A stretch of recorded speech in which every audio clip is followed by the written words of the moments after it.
नैव गजम नैव व्याघ्रम नैव च अजापुत्रम बलिम दद्यात देवो दुर्बल घातकः। अर्थात यज्ञ में बलि घोड़े की नहीं दी जाती, नहीं हाथी की और नहीं शेर की। बलि दी जाती है तो मासूम बकरे के बच्चे की, यानी स्वयं ईश्वर भी दुर्बलों की रक्षा नहीं करता।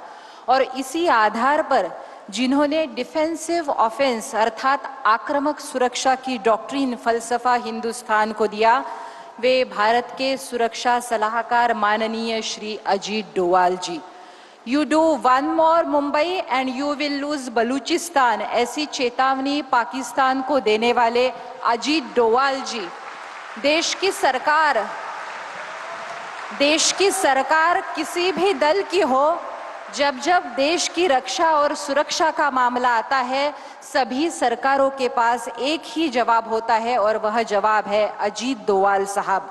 बात केरला के थलासरी के सांप्रदायिक दंगों की हो या मिजोरम के अलगाववादी नेता लाल डेंगा की, सिक्किम को भारत का अविभाज्य हिस्सा बनाना हो या ऑपरेशन ब्लैक थंडर, इतना ही क्यों इतिहास में सबसे चर्चित IC-814 के विमान अपहरण में आतंकियों से बातचीत, जब जब निगोसिएशन की बात आती है तब एक ही नाम होता है अजीत डोवाल साहब। डोवाल साहब, मैंने कल ही आपकी डिसीजन मेकिंग पर एक वीडियो देखी और ऐसी सुंदर वीडियो मैंने आज तक अपने जिंदगी में देखी नहीं, जिसमें डोवाल साहब ने ये बताया है कि क्रिटिकल डिसीजन लेते वक्त क्या करना चाहिए।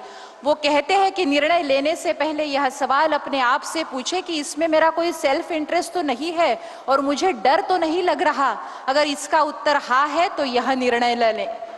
आप कहते हैं कि हमने यह भी सवाल पूछना चाहिए कि इस निर्णय की कॉस्ट क्या है, दाव तो लगाना है, स्टेक्स क्या है। मैं आज यह एक हिंदुस्तानी के रूप से बड़े ही गर्व से इस सदन को बताना चाहूंगी कि अपने 30 साल की तूफानी IB करियर में राष्ट्रहित में अजीत डोवाल साहब ने कई बार अपनी जान की बाजी लगाई है। और इन्हीं पंक्तियों के साथ कि लोग अमृत जांच कर पीते जहां, हमने जहर बिना पूछे पिया, क्या मिला हमने कभी सोचा नहीं, मैं आमंत्रित करना चाहूंगी माननीय अजित डोवाल साहब को। आप सबसे अनुरोध है, सगळ्यांनी उभं राहून अभिवादन करावं डोवाल साहेबांना।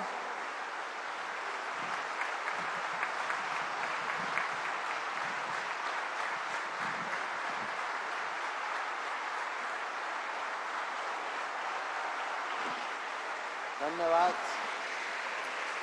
बहुत बहुत धन्यवाद आप लोगों का।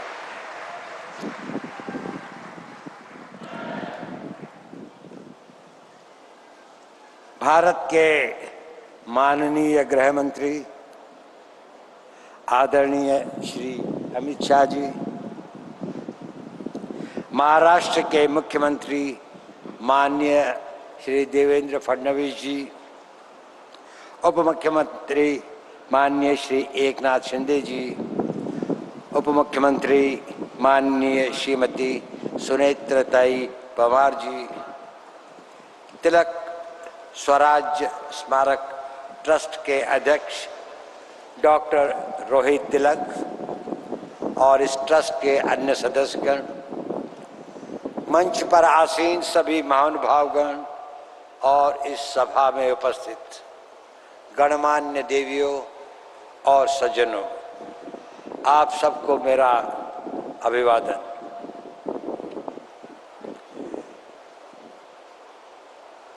मैं इस मंच पर यहाँ पर आकर अपने को एक बड़ी ही असमंजस की स्थिति में समझता हूँ। मैं धन्यवाद देता हूँ माननीय गृह मंत्री जी का, मुख्यमंत्री जी का, उप मुख्यमंत्री का, सभी लोगों का जिन्होंने मेरे बारे में कहा। सत्य क्या है ये तो शायद मुझे भी नहीं मालूम पूरा। मेरे बारे में आप ऐसी धारणा रखते हैं, मैं इसके लिए आपको नमन करता हूँ। मेरे पास शब्द भी नहीं है कि मैं आप लोगों को धन्यवाद दे सकूं।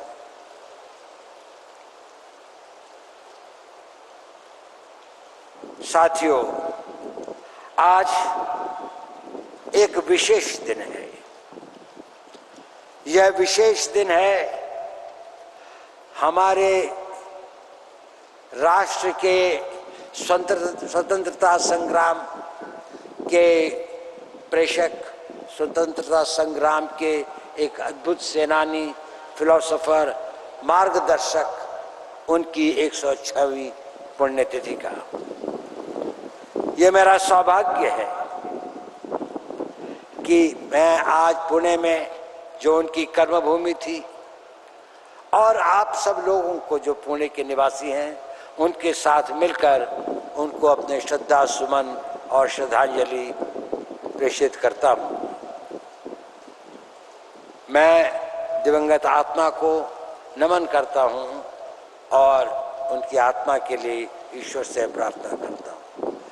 आज का दिन ये भी दिन है कि जब हमें स्वयं को फिर सोचने की आवश्यकता है। माननीय गृह मंत्री जी ने इस पर बल भी दिया कि उनकी प्रासंगिकता खत्म नहीं हुई है। आज भी जो उन्होंने कहा था, एक बार हर भारतीय को, विशेषकर हमारे युवाओं को ये सोचने की आवश्यकता है कि जिस मार्ग पर जो भारत की उनकी परिकल्पना थी वो क्या थी और क्या भाव था राष्ट्र निर्माण का। मैं इस पुरस्कार के लिए बहुत आभारी हूँ, धन्यवाद देता हूँ तिलक स्वराज संघ, लोकमान्य तिलक स्मारक ट्रस्ट को, और मैं इसे विनम्रता से स्वीकार करता हूँ। मैं गौरवान्वित भी हूँ और नतमस्तक भी।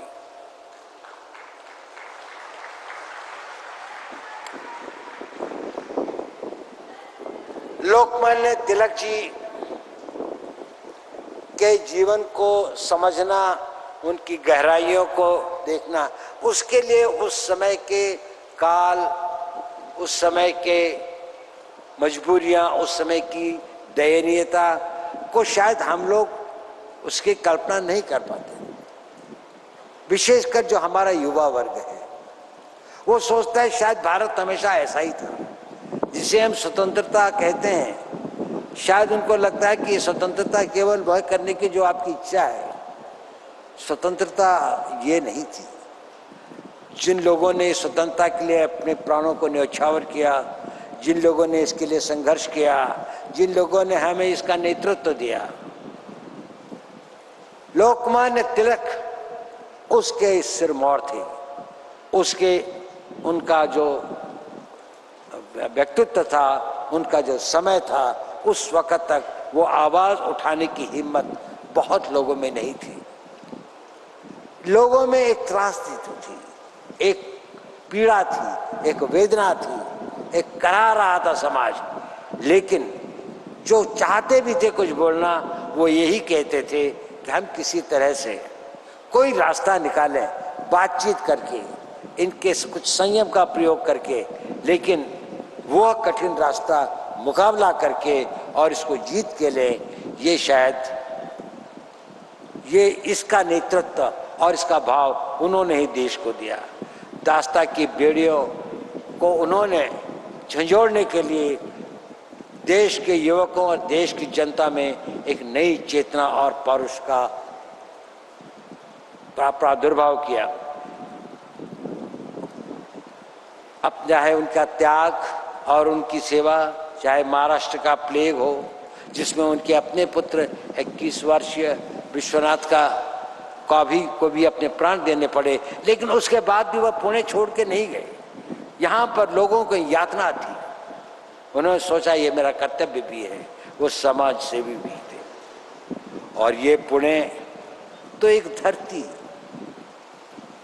इसके अंदर में ये वीरों की धरती भी है।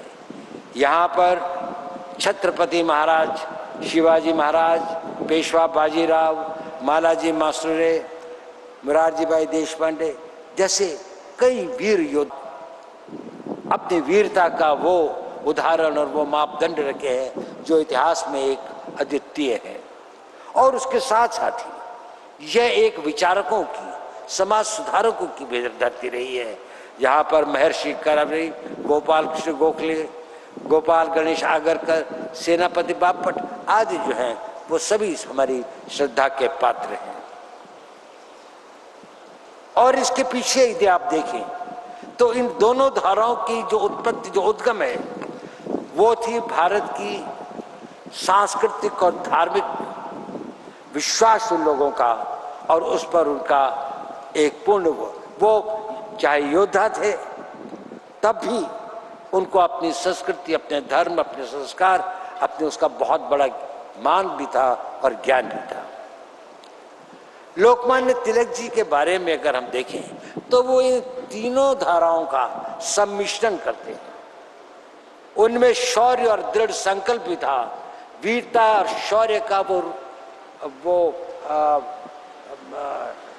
तंत्र उसमें समाहित था, जिसमें वो अंग्रेज सरकार को चुनौती देते थे और कहते थे कि स्वतंत्रता मेरा जन्म सिद्ध अधिकार है, चाहे उनको मान ले कि जेल जाना पड़े, चाहे उन्हें यातनाएं सहनी पड़े, लेकिन उन्होंने उनसे कहा भी गया कि आप अपना वो सॉफ्ट करें तो हम आपकी उनको कम कर सकते हैं, शायद मांडे नहीं जाना पड़ेगा, देश निकाला नहीं होगा, लेकिन उन्होंने वो नहीं किया। और उसी के साथ साथ वो समाज सुधारक भी थे। उन्होंने समाज की सेवा की, चाहे वो प्लेग था, चाहे बीमारी थी, चाहे लोगों में यातनाएं थी, और इसके साथ साथ ही वो एक विचारक, चिंतक और धार्मिक पुरुष थे। उन्होंने जो गीता का वो लिखा, तो उनकी विशेषता ये है कि वो इन तीनों धाराओं का एक सम्मिश्रण थे, एक त्रिवेणी थी, जिसके अंदर में ये तीनों धाराएं प्रबल